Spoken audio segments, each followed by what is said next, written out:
most chains have no reason to exist. I don't see the value of pretty much any special purpose chain. Special purpose chain largely exists to sell tokens, and in order to sell token, you need to have a narrative. Has that been part of your scalability roadmap to get more liquidity onto Tezos? Arthur Breitman is the co-founder of Tezos, known for on-chain governance and energy-efficient staking. And now he's building Etherlink. I think the best way to scale today is via layer 2 solution. What you don't want is you don't want to pay incentives, get mercenary capital, like spike your TVL for a short bit, and then you stop giving incentives, and then all of that is gone. If you look at scaling an entire financial ecosystem, DeFi, more broadly a financial ecosystem, one needs all the components of that financial ecosystem.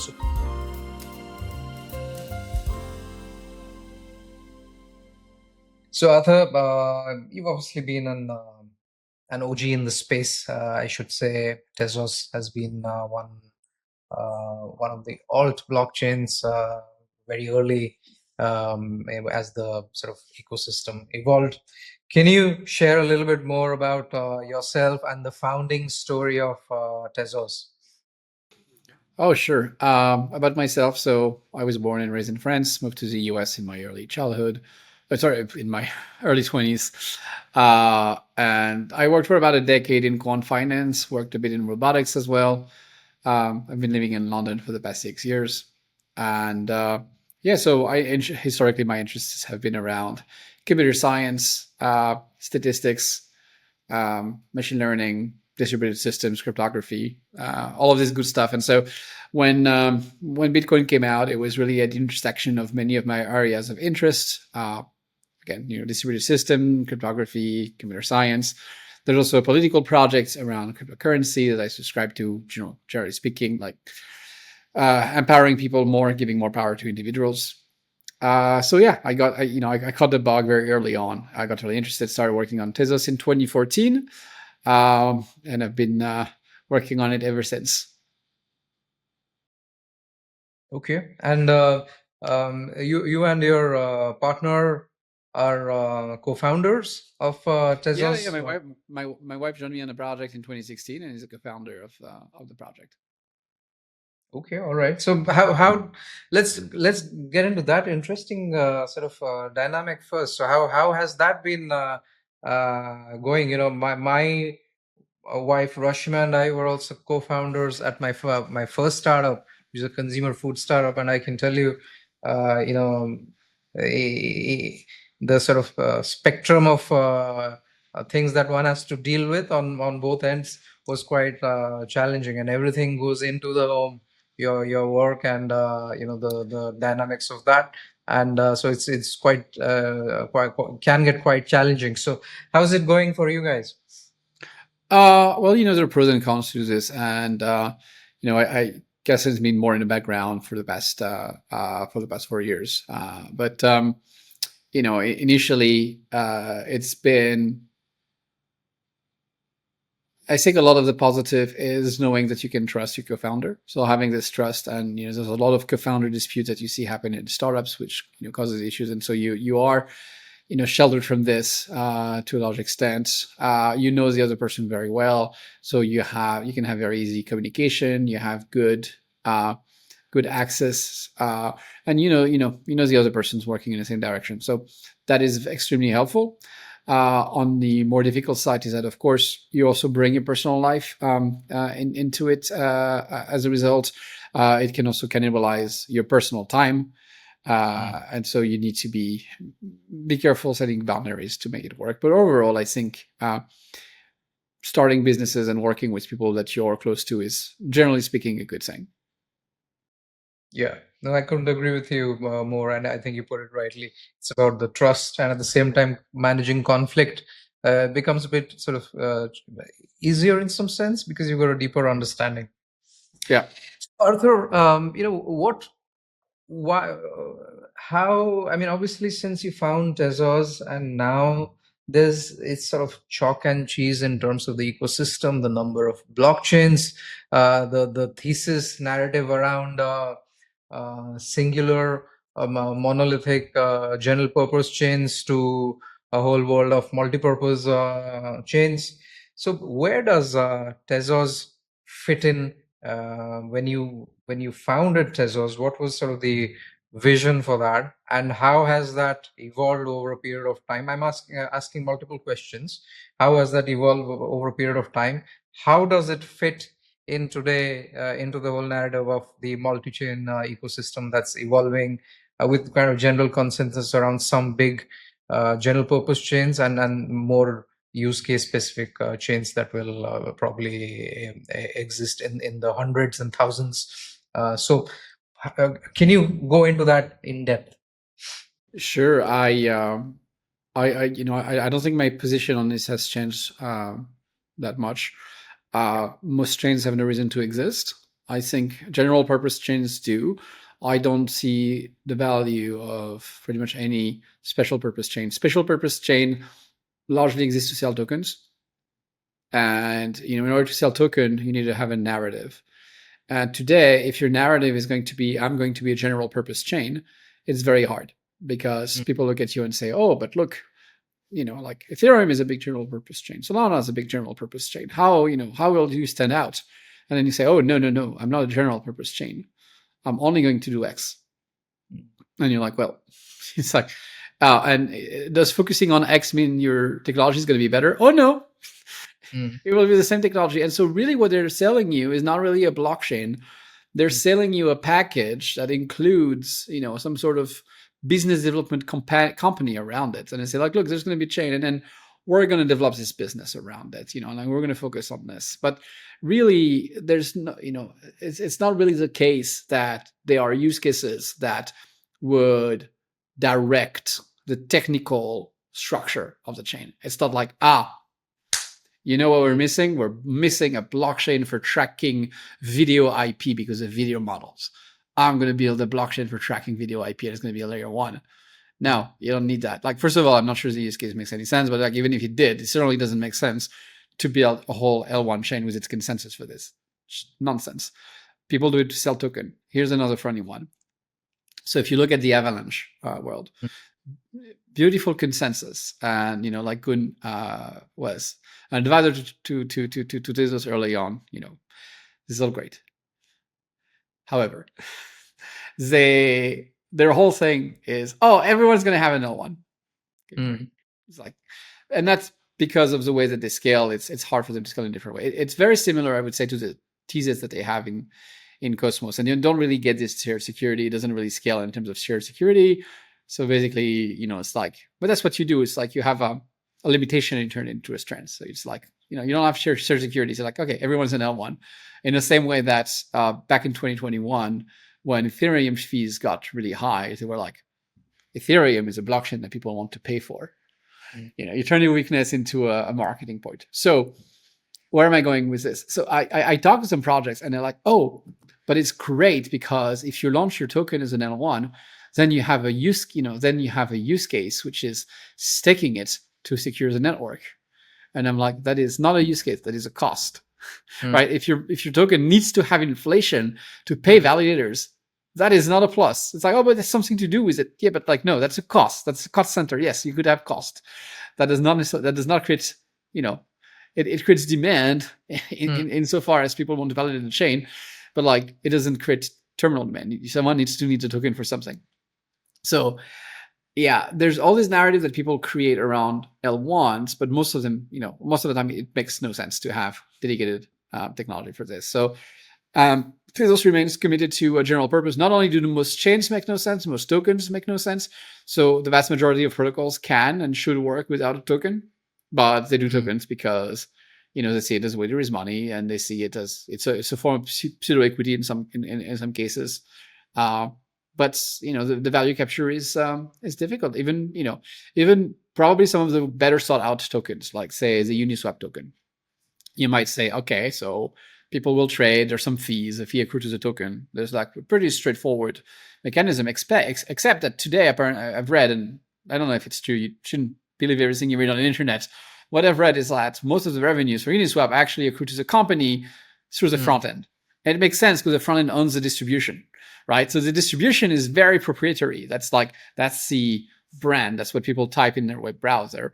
The contract that's deployed is commodity, and people have deployed many versions of this type of dexes. So I used to compare in the early days like a lot of tokens as like a toll booth in the middle of an open field. Like there's an open field and there's a toll booth. Why would you go to the toll booth? You can just go around. And I think that vision has panned out. So we've seen lots of L1s launched, but I don't think it betrays the thesis being that, for anything that matters, you don't actually need that. Mm-hmm. Super wrong early on though. Like I got the importance of scaling wrong. I thought essentially that main use case was going to be digital gold, a few transfers, and I thought scaling would happen largely through stage channels. And it turns out the stage channels were not the right way to scale, and it took me a little while to get there. But aside from that, the vision on like who needs an L1, should your L1 do everything, I think have panned out. Okay, so you're clearly of the view that it's really the narrative which is driving specific purpose chains today, which is quite true. I mean, we've seen it's much easier to the whole financial metrics side of it makes much more sense from to drive a narrative and to launch an infrastructure like a blockchain, and then it's much more scalable for investors to create liquidity around the token. So all of that is clearly there. Now, so if it's about general purpose chains, then how does Tezos fit in there? Can we get to that part of it now? Yeah, absolutely. Tezos is general purpose. Yeah. And you can do anything on Tezos. And sometimes people say, "Oh, we need a narrative for Tezos. What's a narrative?" And on the one hand, I know it helps from a marketing perspective. On the other hand, I don't want to fall into that trap. So we have a huge art community, and it's fantastic. And I love that we have this art community and all of these creators. But it doesn't make sense for Tezos to be just an art chain. Like you don't need an entire chain just for art. It can do a lot more. And so and also like I believe you have the richest experience when you have many different people using the chain for many different things and interacting in weird ways. So that is what gets interesting. And Tezos is very much a general purpose chain, and a lot of the work over the past few years in upgrading the protocol has been focused on scaling and making Tezos highly scalable. We demonstrated a few years ago 1 million transactions per second. It was in parallel across 1,000 rollups. And now we're working into making this more into making this type of throughput available in a monolithic rollup. So that's a scaling approach that's being pursued, and it's been a major engineering lift to make this happen. Okay, so you also gone ahead. So when was Etherlink launched? I forget. The time is a blur over the past few years. I think like about a year and a half ago or something like that. Okay, so very recently, within the last 2 years. Yeah, super recently. So Etherlink is the EVM compatibility layer for Tezos. So if you have an EVM dApp and you're not sure where to launch it, or you're sure where to launch it, but you're wrong, because you should launch it on Etherlink. It's completely compatible with the Ethereum world, so compatible with all the wallets, all the services, and you can build on Etherlink. It's fairly fast, so we have sub-second latency for your transactions, and the transactions confirmation are soon going to be even faster than that. It's nearly free. The fees are very low, and it's fair because it's not custodial. It's controlled by Tezos governance. There is no, multi-sig trapdoor inside of the rollup, and I think it's pretty much the only rollup out there that's non-custodial. Mm-hmm. Okay, it's sort of. I mean, if I were to draw kind of a more recent launch analogy, it's sort of the way Hyperliquid and Hyper EVM is structured. Tezos and Etherlink is essentially the EVM layer for Tezos. Has that been part of your scalability roadmap to get more liquidity onto Tezos, or what's been the thinking around it, and how have you been dealing with scaling up applications, liquidity, TVL, all of these user adoption on Tezos. Right. So when I talk about scaling earlier, I'm talking strictly from a technical perspective. Yeah. Which doesn't mean that there is also a focus on bringing more adoption, more TVL, all of these things. But in the context of what I was saying earlier, I was referring to technical scaling. And essentially, what do I mean by scaling? And a good analogy is that if you have a big town, and sometimes you have fires in this town, so you build a fire station. Okay, you can fight some fires. And if you build two fire stations, you can fight twice as many fires. And if you build three times as many. Now, there's limits to this. At some point, if you have too many fire stations in your cities, they start getting traffic jams between fire trucks. It doesn't work. But that is a system that's scalable. So you compare it to a blockchain where you add one validator, your chain doesn't get faster. Like you would like a scenario where the more validators you have in your chain, the faster it gets, the more it can process. And typically that's not the case. And if you can achieve that, that is scaling. So we focus on achieving that. And yes, Etherlink was part of this in a sense that I think the best way to scale today is via layer 2 solution, even if they're monolithic. So it's a bit of a paradox. People think of scaling via layer 2 as this kind of clustered ecosystem, this painful experience that they might have on Ethereum. But it doesn't have to be the case. You can have a very unified experience using layer 2s. It's really a technical thing, and it hinges on the fact that layer 2s have a single honest party assumption, whereas layer 1s have a honest majority assumption. So you weaken your security assumption become a lot weaker on so your assumptions, security assumptions become weaker on the rollup, so your guarantees become higher, which is a good thing, and that's a key way to scale. So we needed to build a rollup to test it out and demonstrate we could scale like this. And of course, if you're going to build one, the most natural thing to do was to kill two birds with one stone and get EVM compatibility as a result. So that's the Etherlink, but Etherlink is going to be complemented with more execution environments inside of it. So we'll have the traditional Tezos environment. Mikkelsen will also have JavaScript with a project called Justice, and Python and major programming languages. So that's all coming to Tezos. In terms of the TVL and all of that, we've been running some campaigns to attract some TVL on Etherlink. There's been the Apple Farms campaign. It's a bit difficult because there's a lot of projects clamoring for liquidity and paying massive incentives to get liquidity. And what you don't want is you don't want to pay liquidity, pay incentives, get mercenary capital, like spike your TVL for a short bit, and then you stop giving incentives, and then all of that is gone because it doesn't really get you very far. And you see this happen in a lot of instances. So you have to be a bit thoughtful. I think it's a difficult exercise. Think about which product are available, trying to bring products which are not available somewhere else. So one interesting token on Etherlink is the XU308 token, which you can find on uranium.io, and that is tokenized physical uranium. It's a bit different from what people in DeFi might be used to, but this is actual physical uranium.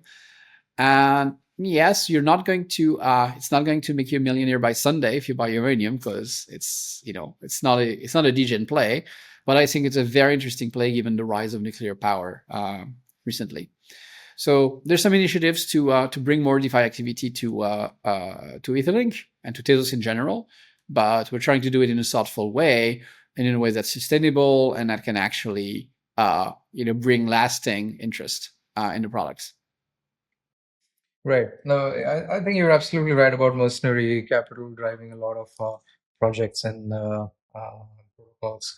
But that's how it has become. Even sort of launching Arna protocol, and we created the infrastructure layer for the asset management layer for crypto and DeFi, and with the structured products for crypto native digital assets.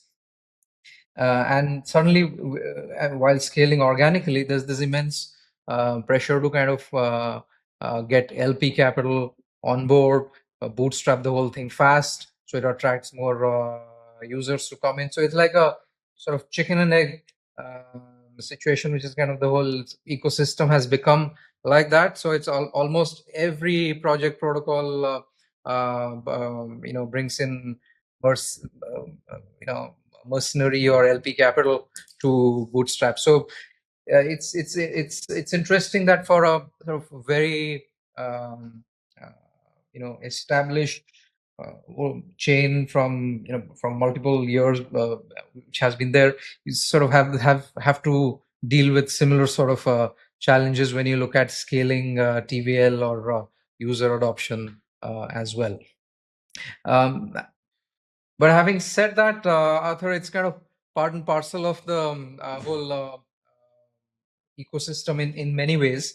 And even though you're a general purpose chain designed to handle sort of multiple applications, is there a more specific focus? Is it around DeFi? And you mentioned Uranium. We'll get into that. That's obviously kind of gotten into the whole area of RWAs, getting off-chain assets to be tokenized. Very interesting about Uranium. Would love to learn a lot more about that. But is there a broader focus on DeFi or any other specific area? So I think, to my point earlier, you want to be generic. You don't want to be pigeonholed in one category. I think it helps temporarily in terms of marketing, but it's not sustainable. It can help tell your story and you can focus on better. So historically, we've had at least 3 verticals. One has been arts and culture around collectibles. And as I mentioned, there's a fantastic art community on the Tezos blockchain. You can find it on places like object.com, AKSwap, Teya.art, edit art, fantastic creators on a blockchain. And it's also expanded into the culture space. It's less of a focus now. So I would say in 2021, there were a lot of business interest for collectibles. And so we had, projects like The Gap and Baba John's and a lot of others actually come in and build collectibles on Tezos. That market has largely. So when you say arts and collectibles, as in sort of real world off-chain collectibles which are tokenized on-chain, or NFT? No. Well, an NFT could represent a real world asset. It's really just a technology. But in this case, I mean purely digital collectibles. Digital collectibles. And we had a lot of digital collectibles in sports as well. A lot of that market has waned, and I think yes, a lot of it was driven by speculative fervor for a while. And I don't think it's ever going to be as big as people wanted to make it sound like it was going to be. But I also think that people are wrong to completely discount it, and I think it'll come back to some extent. People like to collect things.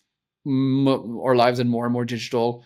So I think we'll still see collectibles, and they're not going to be as exciting as people thought they were in 2021, but they're going to be there.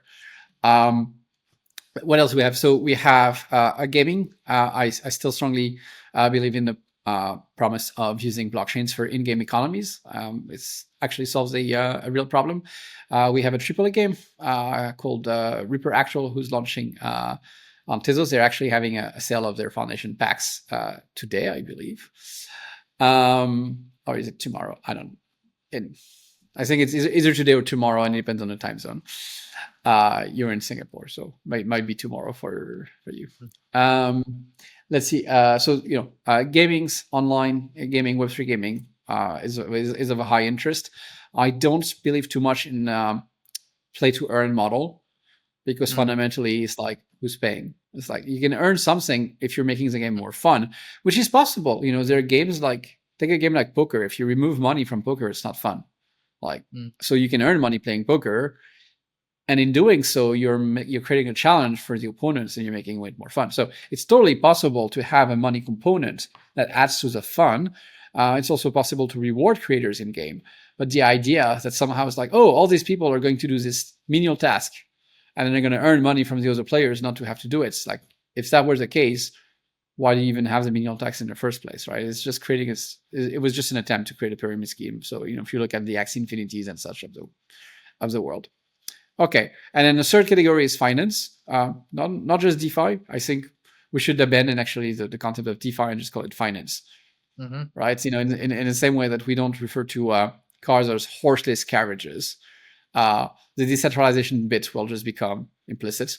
So let's do finance, and it could be finance of crypto tokens, it could be finance of real world assets.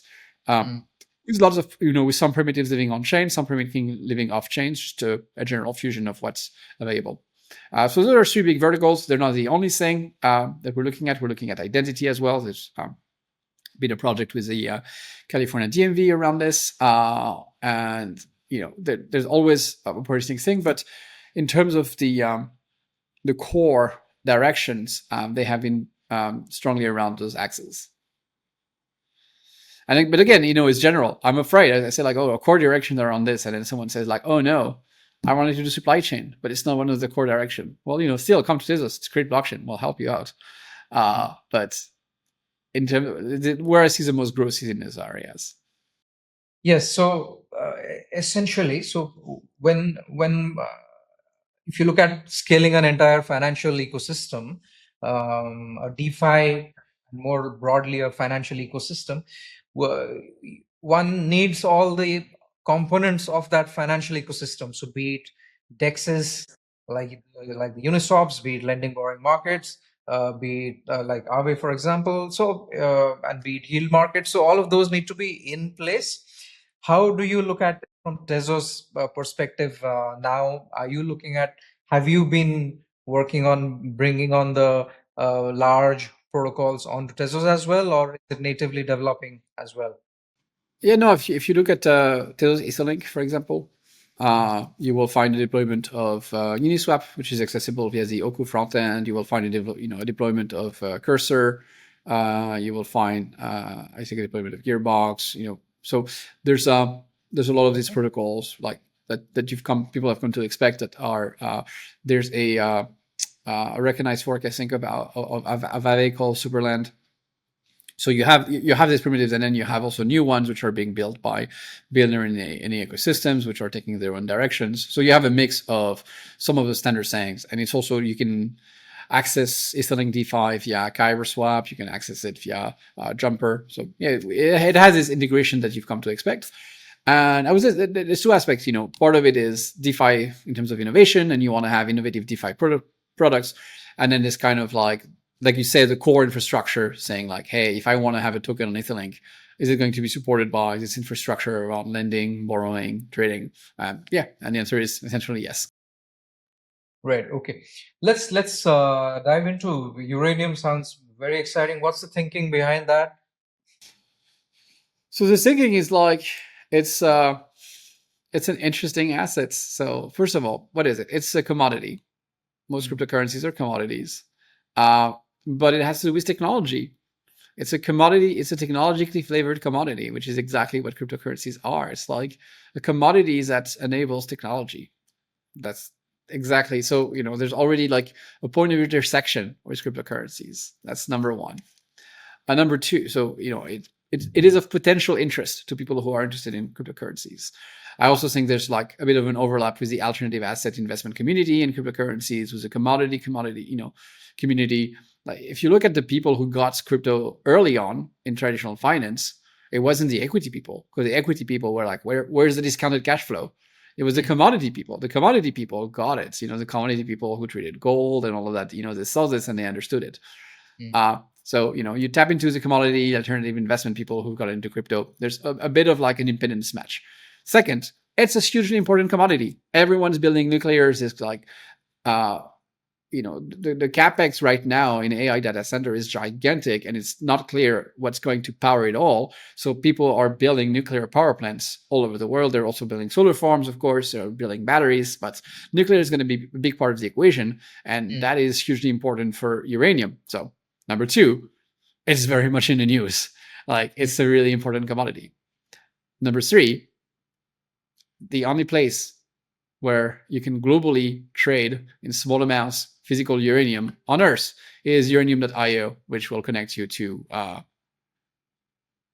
the tokenized uranium on Etherlink. It's also available in some centralized exchanges now, like Gate, for example. But that's it. So there was just no venue. It's so important, and there was no venue. How can you believe that? And people will just say like, oh my God, we have a project. We're going to tokenize gold. Okay, it's great. There's like 20 tokenized gold projects. If I want to buy bullion, I can buy physical gold. I can buy a gold ETF. I can buy gold in vault. There's just so many options. There was no option for Uranium, so it's the only game in town that I think it makes it quite interesting. There will be others, but for now, it's there and it's first.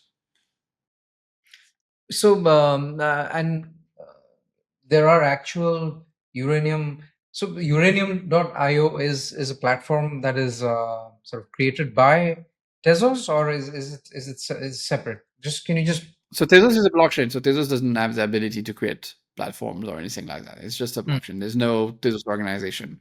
Uranium.io was put together by a few people, but largely coordinated by Trilitech, which is a company in London. I'm sitting at Trilitech today. And Trilitech is focused on bringing adoption to the Tezos network. And one of Trilitech's projects has been organizing this uranium product. Right. Okay. All right. And how long has it been on Etherlink, and what's been the response to it? And obviously, commodity. Um, there's a sort of whole excitement around it in many ways. But is there a real application of that beyond sort of the crypto excitement around getting something like uranium on chain? Yeah, so it launched in December. And yeah, so people have been buying uranium since then. It launched small, and then it grew in size. It's still growing, and more metals are planned as well for the platform.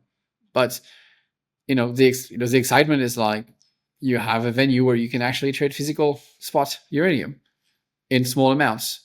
You could do it over the phone in some of the venues, but you'll be looking at like orders in the millions of dollars at the minimum in order to trade it. So here you could trade a fraction of an ounce. So you could trade it for pennies. Right. Okay. All right. And what's really the larger picture behind this? Are you looking at a much bigger RWA play for Yeah, commodities? absolutely. Yeah, so like I said, other metals are coming. The goal is to tokenize eventually like all industrial metals that can be tokenized and more. In terms of RWA, we also brought a few interesting tokenized fund from Midas. So MEV Capital, RE7, there's Basis from Midas. So we have a few funds here. But my inclination is in terms of RWA is let's bring assets which people might be interested in, but also are not widely available. People are tokenizing stocks, and everyone's tokenizing Tesla. But there's a million ways for people to buy the Tesla stock. I understand, the conversion is useful. I understand why you might say, oh, I just want to hold it in my crypto wallet because I want to trade in and out of it easily. I don't want to have two separate accounts. There's value in it, and I think it's fine to have tokenized stocks. But what I find most exciting is bringing assets which are not otherwise easily accessible to crypto. No, absolutely. Yeah. Yeah. I mean, there's this whole thing about tokenizing everything under the sun without really having a need for it. I mean, almost like this got the solution of tokenizing, so tokenize everything that exists. But uh, you know, the point around what are these assets? I mean, and uh, why will tokenization help them? One is obviously fractionalization. So you take something like, and I don't know the dynamics of uranium on the sort of commodities platform, what the sizing of orders are there. So obviously you're able to fractionalize that. So that's one part. There's obviously it's much more liquid in that sense to be owned and traded as well. What are the other such commodities that you're looking at? Other metals. So I would say rare earth metals are interesting, in particular hafnium, cobalt, lithium, just to name a few. So other than metals, In terms of commodities, metals are easiest because the cost of storage is low. Like, if you have a commodity that goes bad or that takes a lot of volume, like gas, for example, is very expensive to store. So it's going to have, and the point of delivery matters a lot. Whereas for uranium, you don't have, it's like there's a single grade. You have very few points of delivery. It's very homogeneous. It's not that expensive to store the oxide. So it works really well. But I think it's we have to learn from Uranium, see how things go, and then based on that learning, be strategic about which metals to launch next. All right. I would imagine, for example, and you mentioned cobalt as well. So any of the EV minerals and metals now could become a very interesting basket to be tokenized as well. I mean, I like hafnium. So hafnium is sometimes, it's technically not a rare earth metal, but it's sometimes lumped with a rare earth metal because it has similar characteristics. And hafnium is used, well, it's used in magnets to some extent, just a little bit, but not that much. However, it's used in nuclear control rod. And uranium, you could always say, oh, maybe people don't build uranium, maybe people build thorium reactors or what have you. You still need control rods, and like the hafnium is very useful for the control rods in general. So hafnium is quite interesting and strategic one that I love to see. But you can do also rare earth metals. You can do others. In general, I think the theme with AI is like if the value of intelligence if the cost of intelligence goes down, right? If inventing things and planning things and all of that becomes very, very cheap, the only stuff that becomes valuable is stuff. So stuff might be land, energy, minerals, for a while, at least human attention, that exist somewhere. But skills become like much, much cheaper. So based on that, and you can see it with the capex happening in AI. I think we'll see much higher demand for commodities in the next 10 years. Mm-hmm. Okay. Let's one of the things around Tezos was the sort of governance mechanism. Is what's sort of unique about that, and is it something which kind of is still makes a lot of sense in where the future direction of how you're steering Tezos to is? Yeah. So yeah, governance is an integral part of Tezos. That's how we started, and that's where it still is. All the upgrades of Tezos have been named after cities, with the first city being Athens, and we recently had a Seoul upgrade. So we're almost going through the alphabet. It's been a lot of upgrades since 2018. We continue, and every single proposal is voted on by the community, approved by the community. Well, they're not all approved. Most of them are, but some of them were rejected in the past. We continue going. I would say one of the ancillary benefits of having developed so much governance is that, independent from the governance, it's made it very easy to upgrade the protocol. So that's why we've done these 19 upgrades over the years. All right. So, but is there anything different about the governance mechanism? So Ethereum does what is known as fork-based governance. And that comes from the open source world. It predates blockchains. And what they're saying is like, oh, if someone has a better idea for how to make Ethereum or to improve Ethereum, because the code is open source, they can just fork the code and they can convince the community to do a hard fork and adopt that version. And my point is fat chance doing that. Right? If I go and I make a change to the Ethereum code and I propose it, no one's going to run it. Conversely, if the Ethereum Foundation pushes a change and convince a bunch of exchanges to run the fork, good luck not installing that fork. Like, if USDC supports that fork, you're done. Like, whatever fork Circle supports or Tether supports, the other ones, all DeFi is going to crash. And so the idea is that somehow you're free because you're free to install the upgrade or not install the upgrade is false. You actually have to follow the herd. Otherwise, you end up on like a dead branch of the chain. So it sounds like governance, but it's not. Because there's no happy world where, oh, well, both sides will run their own ledger and everyone's happy because everyone got the version that they want. No, because you need to have a single version. So it's no governance at all. Sorry, it is a form of governance. It pretends to not have governance, but it has a governance. And it's governance based on clouds. It's governance based on what do I expect other people to do? Like, do I expect that if Vitalik goes and say, here's a new version, people are going to install it? And do I expect other people to expect that? This is what the governance is based on, and it's extremely centralizing. In Tezos, instead, we have explicit governance by by token holders. So if you hold tokens, you're likely delegating your token to a baker, like a block producer, or even staking it with a baker, which locks your token but gives you more reward. And those are involved in voting on the proposals. And it means a proposal could come from anywhere. If it's good and you can convince people that it's good to adopt it, you can vote your conscience. Like as a validator, you can vote and say, I think that proposal is good. Whereas with a fork, you can't really vote. You have to say like, oh my god, I need to it's a fork is a game that rewards you for picking the same thing everyone else picks. Here, it's not the case with a vote. You don't, the goal of the vote is not to vote what everyone else is going to do. There's no penalty for voting differently. And that actually is very decentralizing. So that's a model. The other thing is that the upgrades happen over the air. So it's really a hot swap. The protocol is binding.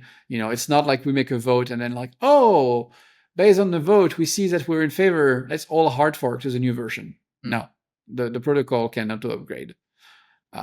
Now, there's a few chains which actually have this type of on-chain governance. There's very, very, very few, if any, who have this form of binding automated governance that we see in Tezos. Any final thoughts on your vision for Tezos over the next half a decade or decade? Yeah, I think the goal is build the best technology we possibly can. I think Tezos has a lot of technological advantages over other chains. Some chains are, sometimes better in certain respects, worse in other respects. But the point is to be the best at everything. So it's a long road. But we once, at least I would say in 2018, Tezos was the most technically advanced blockchain that was available.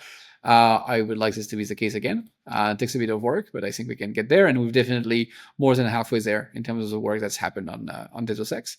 And of course, a big focus on adoption.